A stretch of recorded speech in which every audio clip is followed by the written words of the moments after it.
You're still watching Smart Means Business. We'll be back. This is our last segment of our discussion, and of course rotating around business updates and all that matters business from both Uganda, the East African community, the African continent, and all over the world. Now, speaking of the East African community though, from our eastern neighbors in Kenya, after 2 days or 2 Mondays of the month of March, that started 20th. The 20th of March is when the Azimio protest hit Kenya. Raila Odinga with a group of Kenyan supporters of his party were protesting against the high cost of living in Kenya, and of course also protesting against the leadership of President William Ruto. Now, besides that, now after just 2 days or 2 Mondays of these protests, the former Prime Minister suspended the Azimio protests, and according to reports in Kenya, he's set to engage in a dialogue with President William Ruto. I think that is what should have been done. You see, Kenyans, I like Kenyans' urge, like they like their country so much. Yes. You get. Now, but Raila Odinga has been doing such kind of politics even before. You remember, they shook hands with Kenyatta, and things came at par. But still, that's what should be done. Remember the information that came from the Bank of Kenya, the main Bank of Kenya. They're saying this Azimio protest has costed the country to a level, is it 40 trillion loss money? Yes. Yeah, it was lots of money. And it was lots of money. Lots of and money. business Even was billions. not. Yes, and business was not going on very well. So I'm in my thinking, because that's how they've been doing their things. Let them come, talk. They speak, they see how both of them can help each other. Because he has also his own points that William Ruto's government is failing to handle the cost of living and what. But still, when William Ruto is failing to handle cost of living, and you also come up with protests that are going again to hurt the economy more. Then what does it do? To actually cost the country 40 billion Kenyan shillings. You can imagine, that's a lot of money. 2 Mondays. People were looted, business people were looted, 400 wounded, you know, and this is quite something very massive. Yes. And you know, there is also this other aspect which I know. We know Kenya, if you have been following the politics of Kenya, this is a country whereby there is a dominant tribe that for them, when they decide something, it has to be really put up. That is the Chikuyu, I guess. Chikuyu. But now, for the first time, we saw the Chikuyu divided in a way that got me puzzled. I think you saw reports of some people that went on and rooted the former president's farm. They stole goats. Uhuru Kenyatta's farm. Yeah, and the question we ask ourselves, where did these people come from? I mean, these were people from, they call them Vayaye. In quotes, let me say that I was looking for what to use. Lack of better one. You know, from down, you know, from the Chisenyo, that side, coming in here. And these people are guided by police. Anyway, and I don't want to go so political regarding that, but that division, which is very dangerous for economic growth, because once divide and rule, which majority of African dictators actually use, definitely you find that even economic prosperity is inevitable. But what they did was really okay, coming up to shake hands. At the end of the day, we see harmony in the country, because peace, where peace dwells, business thrives. So true, because even our traders here in Uganda were on pressure due to the fact that every time Kenya is leading in any way, we feel the pressure as the thing comes in. Yeah, very true. But me, I still believe if Raila Odinga is saying the William Ruto's government is failing to handle the cost of living and some other things related to economy, that is okay. What he has done is okay. Economically, that is okay. Because protests will hurt even more. Very true. Yes. But if he's on the side of politics, that they stole my votes, do what, then he can either shake hands or leave and continue with because he wants to be the president. But when it comes to economics, the way he's saying, then they should come at par and discuss this. They should shake hands. Well, surprisingly, some people are actually saying that this is what Raila Odinga wanted all along with this protest. He wanted a dialogue with President William Ruto and other political overseers feel like Raila Odinga needs something from William Ruto, and of course after getting that he will then at least calm down the pressure of being president, and that something may be in terms of monetary purposes, or let's say power in one way or the other. I don't think William Ruto will give the presidency over anyway. I think the easiest chance is to give him maybe a position, or we wouldn't want to go so political anyway. But they have called off the protest. Benson, besides that, what do we have for us? What do you have for us? And what are we looking at this week? I'm following on the story. You see, our public debt, the country's public debt, according to information, has risen to 80 trillion. 80 trillion Ugandan shillings.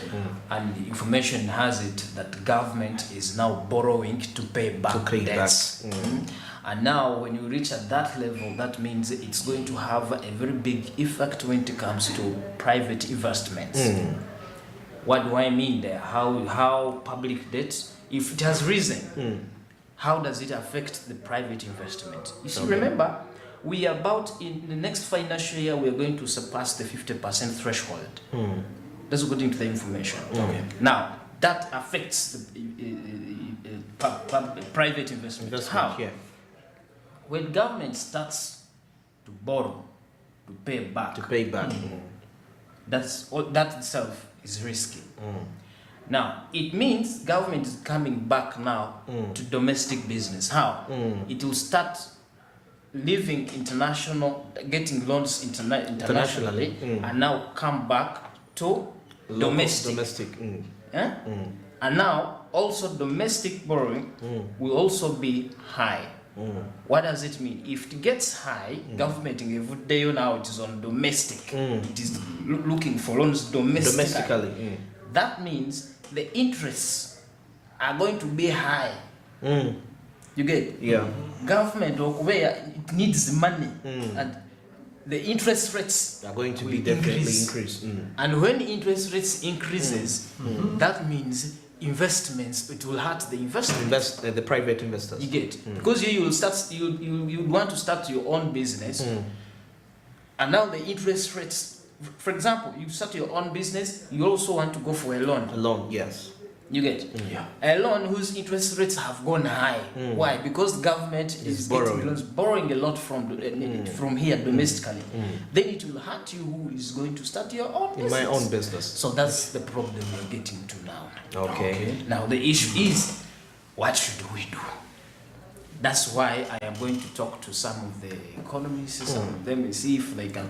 But much as that is being said, information coming from the Ministry of Finance, of course, the PSST, Ramadan Ngobi, is saying much as the debts are rising and stuff, but still they are still under manageable stage. We are managing it. Much as we are about to surpass the threshold, the 50% threshold.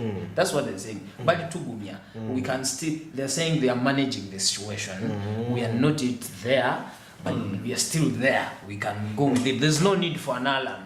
Okay. And then you know him. He would also give you an example like the Zambia, like the Ghana, which countries are also bad. Very bad. And then when it comes to that, that's when then he comes with the point. He says, Uganda, we are still okay. We are still managing.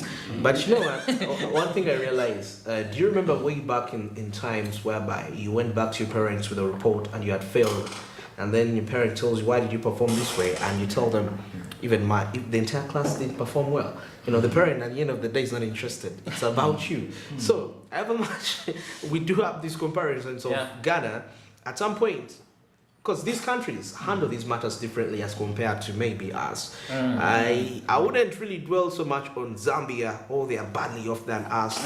Well, I don't know what's happening. What's the minimum wage in those countries? That's something you also need to understand.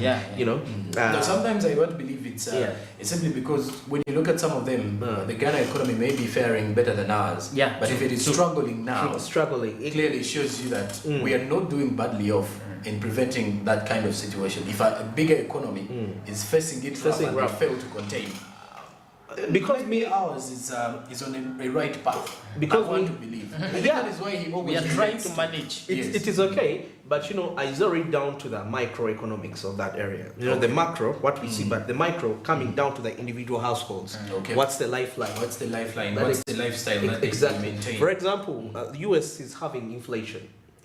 There is really quite so strange. But somebody will tell you that today when you go to a shop and you buy something, they tell you we are hiring workers, we need labor.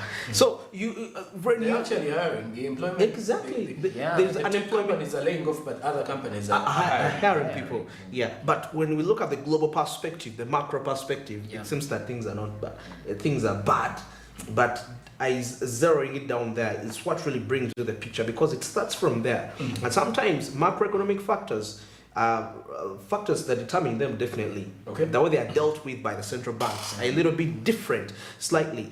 That's why you can find that an economy whereby they can say that I was interacting with somebody saying that people say there is no flow of money, but when it comes to the informal sector, Okay. just that our country is dominated by the informal sector. The people into the formal sector, money is transacting. But just because our country is a biggest percentage is informal sector, a bleach in the informal sector won't reflect. You get, something like anything that happens to the informal sector will paint a picture for the entire country. But anything that happens in the formal sector will have less impact Yeah.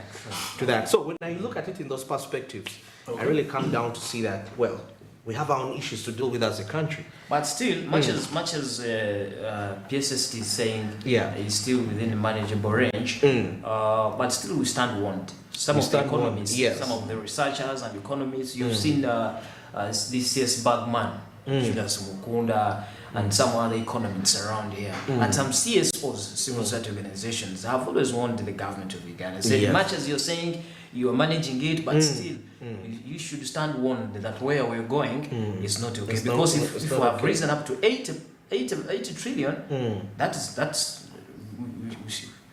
we have reasons. We have reason to worry. Reasons to worry. Yes, because Okay. in themselves say in the next financial year we're going to get to surpass the 50% threshold, and that's not proper. So we still stand warned, Okay, regardless. regardless of whether we are managing it or not. But still, we still stand warned Okay. that hey, something is coming. All right, but so now, before we let you go, ongoing conversations here are rotating around the tourism activities that have been halted in Kigezi region. Oh. And of course, the stakeholders there, the tourism players there, are crying out to the government, are crying foul that there is an unstable power supply, which has become a major hindrance, and yet the region is contributing greatly. If you're to look at that, southwestern Uganda is contributing roughly 65% of the tourism revenue. The tourism revenue. Actually, our correspondent there, did that story, and I saw most of the stakeholders like Daudi Mijeriko's on ground. Those guys are saying there's these power outages. It's too much. Power outages. It's too much. Power is on and off. You get, and now this has forced them again to start using generators, and maintaining these generators, fuel and stuff, which is costly. You get, and now there's a way how it is affecting the tourism sector in the region. When I was interacting with the Norbert, he was like, most of the tourists now are resorting to go to other countries, like the surrounding countries, like Rwanda. You get? Just because we don't have power on those sides. Okay. And they say, but now how can I be here when there's no power? And then resorts to go to Rwanda. And that is losing money. You Yeah, get? of course. So leaders there were calling on government to prioritize the issue of putting enough power there so that they stop using generators which are too costly. You see that fuel also, buying fuel. And there's a way how that gentleman said that when he loses how much in using fuel, there's a way how he had to break money expense. Yeah. So it is so expensive. It's very, very expensive for them, and it's hurting the tourism sector in the region. Remember, we are getting lots of money also. Like you just said in his report, of 65% of the revenues we get it from there. I don't know why it's quite typical for this economy that you find that majority of the sectors that seem to be of great importance, even those that are estimated to be of great value in the future. In most cases, when it comes to allocation of funds, they're not really given much of a priority. And I believe as the stakeholders are watching this report, they are in position to actually make the right decisions when it comes to a resource allocation, because it's quite very sad. Such an area which we have, once it's off the globe when it comes to generation of tourism revenue, it might be very hard. It's very hard to raise it again up, and also finding out another potential area would be something also difficult, because that will already discourage any person to invest in tourism because they are not cared for. This is why it all ends. They also say that they would need at least for a meantime standby generators because power is on and off. It's too much. Okay. So if they get those standby generators, maybe it can also. Guys are crying. They are seeing money going. They are seeing money getting out of their hands. Yeah, really. And if money gets out of their hands, that means no revenue. No revenue. Indeed. Of course, the question is, however, what will be done? In the on ground here, we have Engineer Mbabazi Ivan, who is the chairperson Kigezi Tourism Sector. Daudi Migereko, who is the chairperson Uganda Tourism Board. And Biengoma Nicholas is the managing director at Kadia Lodges in the region. And then we have Twinomo Juni, who is the proprietor for Hawk's Eye in Bunyonyi as well, giving their view of how it has affected them and what needs to be done. And I think they're the ones who first appeared before. We were discussing Kenya, and they're the ones who first appeared on TV screen. Exactly. Very true. So that's it. So let's have it and call it a day today. Come again? Presently, power, umeme, whether it is umeme, whoever is responsible, it is affecting the tourism and the industry heavily. Because 24 hours, rather, a guest comes in the hotel, there is no power, you are on a generator, it is very expensive. Some equipment, they come with equipment, cameras, they cannot charge even their phones, and it is on and off, so it is a big challenge. So maybe we are requesting, if the way they are talking about giving special power to industrial parks, they should give Kigezi region or this some deliberate, stable power and affordable power, so that we contribute over 65% of the revenue for tourism from this region, Kigezi sub-region, because we host the mountain gorillas, which are found here only in the world. 50% of the population of the mountain gorillas are in one ecosystem of Bwindi and Mugahinga. Issues, the most critical issues that we've been dealing with are issues of encouraging people to be part of the tourism industry. And fortunately here, many people have taken up tourism and are very active and are expanding, which we thought was encouraging. Most of the hotels you see here are owned by the local people here, and they are well looked after, very well designed, and they have created jobs here. But still, we thought there were issues which our management team could handle with them, to do with safety, to do with health, to do with the standards generally, to do with the grading, and I think that discussion is going to continue. For example, for the last 3 months, our policy in our hotels here, which we have like Arcadia Lodges and also Numba Cafe in town, is that even if we have one guest, we must have generators on, because we want the Wi-Fi to be working, we want the rooms to be lit, we don't want somebody to use a light on his or her phone to go to the washroom, so we have to run the generators throughout. So we have been running generators for 24 hours with no electricity.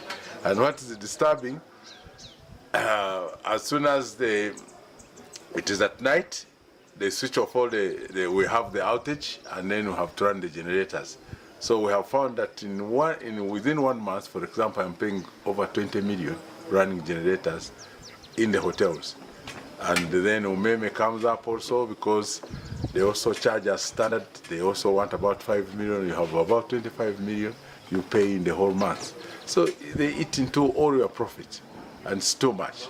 That's why I was suggesting that why don't we have, why can't the government now think about this Kigezi sub-region, to give them some standby generators like they have in other industrial parks, and they run until we get the high voltage transmission of 132 kVA from Kajitumba to Kabale, which is going to Rwanda for iron ore, which is going to take another 2 years, according to information I have.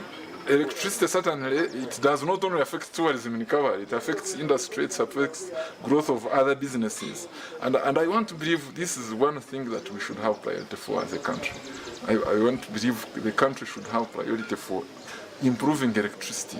At least we have good supply of water, but it's also independent. It's also dependent on how reliable electricity is. And it's a key thing. It will take us backwards because industry will not develop if electricity is low. Tourism will not develop if we don't have sufficient electricity. Will not attract investors, whether foreign or regional, will not attract them when we don't have reliable electricity in our area. It should really be a basic need if we are to grow. The question is, will the government answer, or we shall wait for the Uganda Tourism Board to again question the government? And if we speak government in the tourism sector, we speak Ministry of Tourism, Wildlife and Antiquities. And of course, it does look like now the budget has to stretch a little bit more for the tourism sector, because in the Kigezi sub-region, which according to our reporter, Norbert, in Western Uganda, says it does contribute 65% of the revenue. I've seen quite a number of tour companies, both domestic and those who are centered on bringing in international tourists, taking them to Western Uganda, most especially southwestern Uganda, the Kigezi sub-region, and of course all those areas, the Ox Eye, like you've heard of, and of course everyone going to Lake Bunyonyi and every little detail out there. What should be done? How is it going to save the tourism sector?